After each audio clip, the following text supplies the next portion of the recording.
In this module, we're talking about student motivation.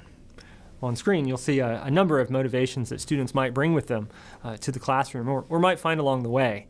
Learning is not just a cognitive process, it's also an affective one. The motivations that students have or find will, in a large way, determine their success in our STEM programs. And so, as instructors, it's important that we attend to student motivation and do what we can to kind of foster the motivations that will lead to students being successful. Now, you can see a lot of different kinds of motivations on the screen right now, and in fact, our students do bring a variety of motivations. Their motivations might not be the ones that we had when we were in their position, and so it's important to think about the different kinds of motivations that students have. The research on student motivation tends to categorize most of them in these kind of broad categories: intrinsic motivations and extrinsic motivations. Intrinsic motivations are the ones that we kind of bring with us: a love of learning, interest in mastering a subject, the reward that comes at the end of something like that. Extrinsic motivations are external to us: grades, parental pressures, the job or the graduate school that we'll get when we're done with the program. The thing about intrinsic motivations is they tend to be more powerful, but a little less under our ability to influence as instructors.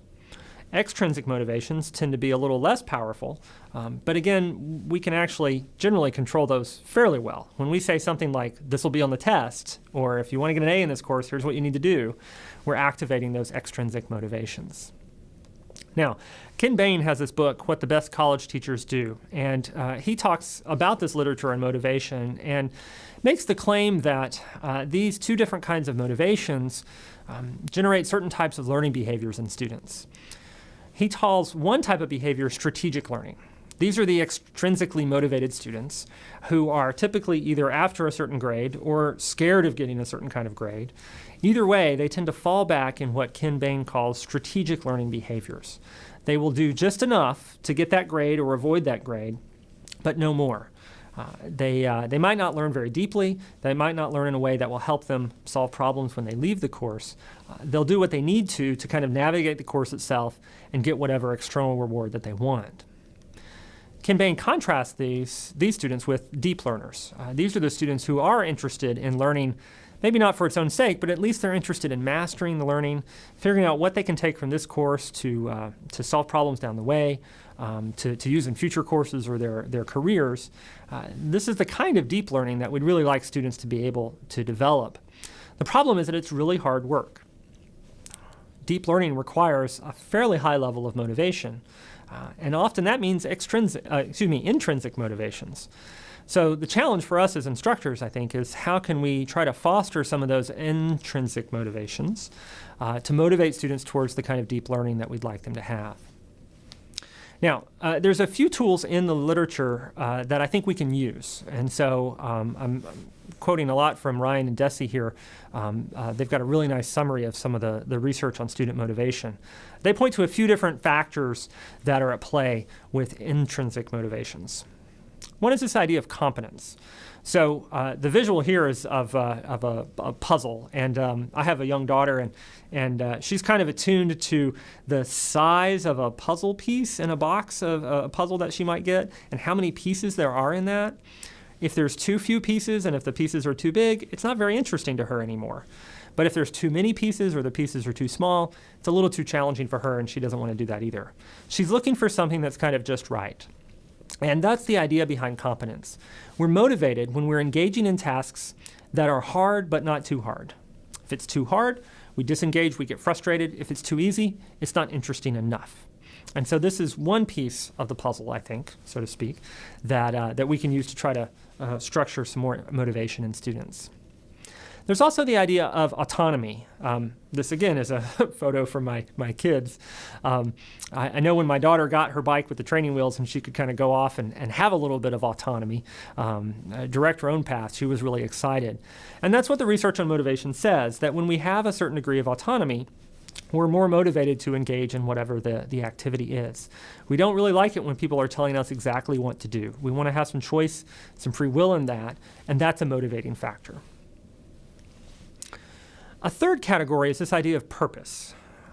We're motivated when we know why it is we're doing what we're doing and what the end is. What's the goal? What can I do with this? Students don't always know quite precisely why they're taking a particular math or science or engineering course. They take it because the major requires it and they're there, but they're not quite sure what it's good for.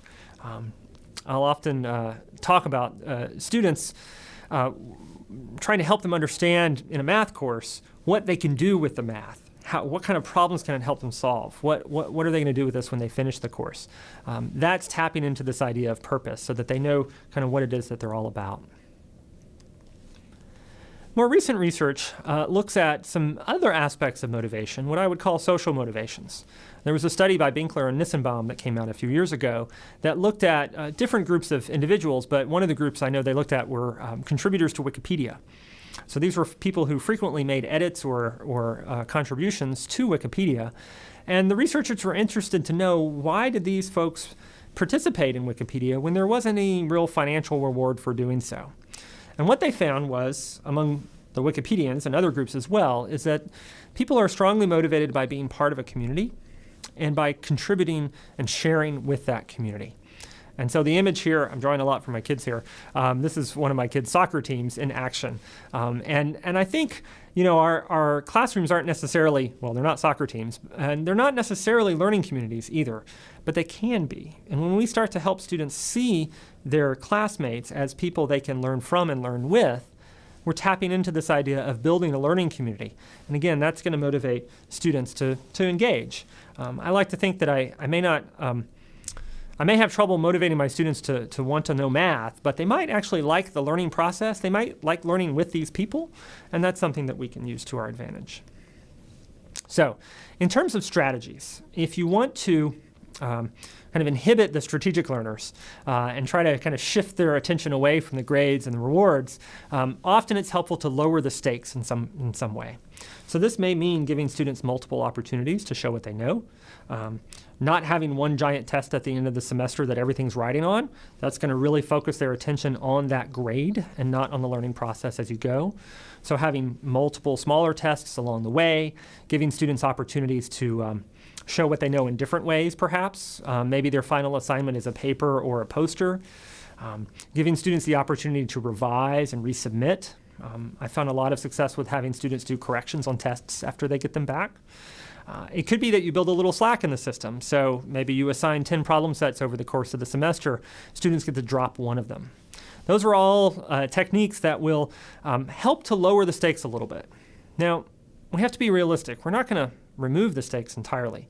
At least in most higher education systems, students get a grade at the end of the semester, and that grade really does have some meaning.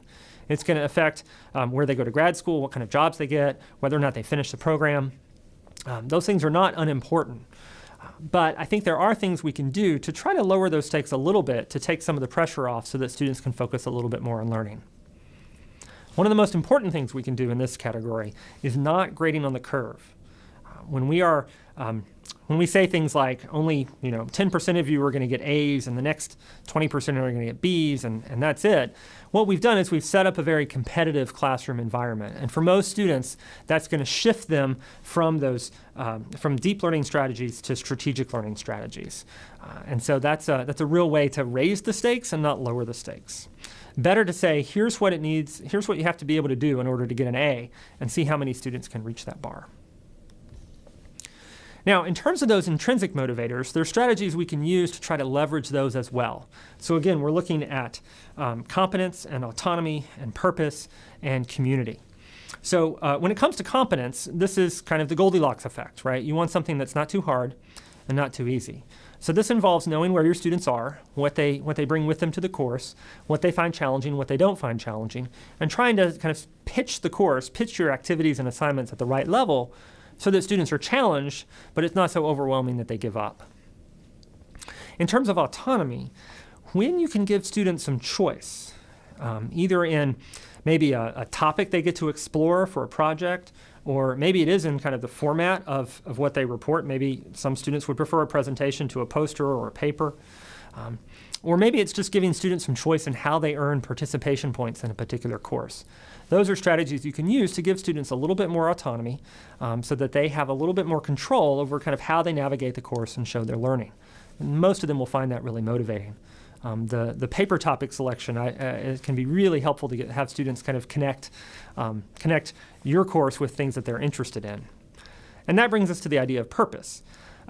Helping students see why they're in this course, what it can do what it can do for them, helping them understand kind of what the connections are between their personal and professional and vocational interests and this course can be really powerful. So pointing them to the kinds of things they can do with your course material when they leave the course.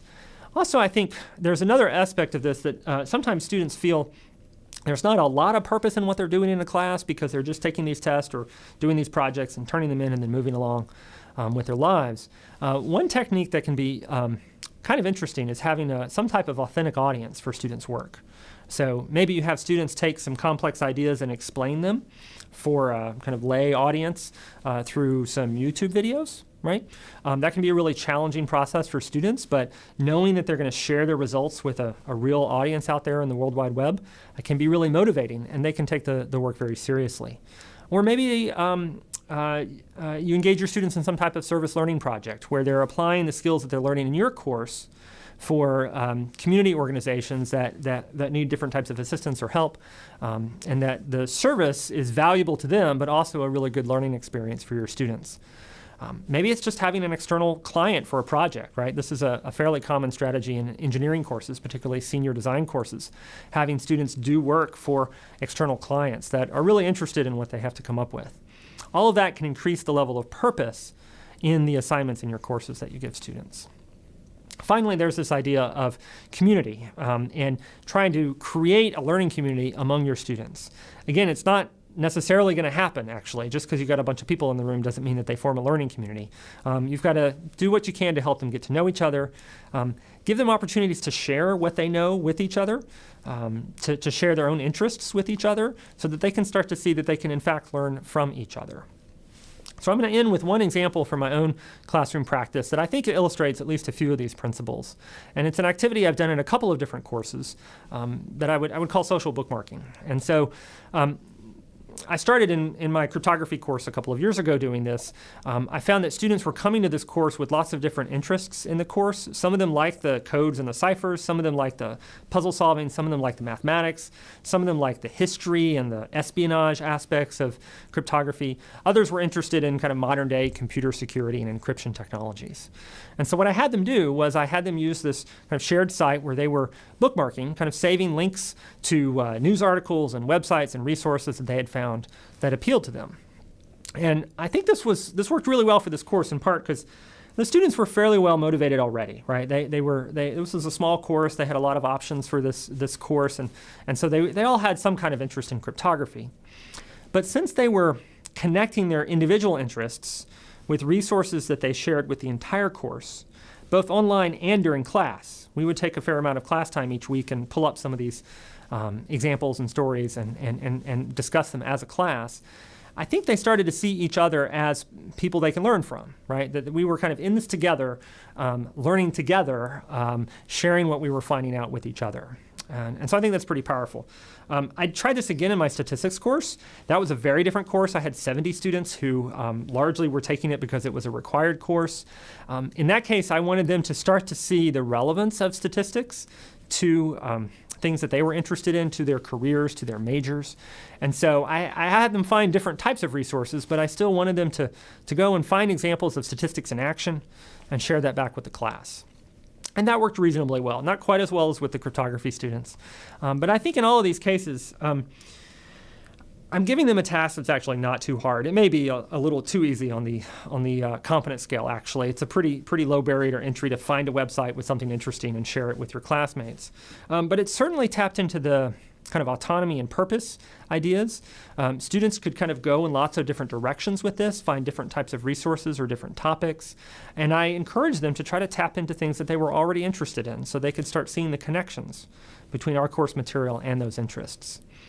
And I think it also served to help create this learning community feel, where students saw that they could actually learn from each other and build on the resources and examples that their peers shared.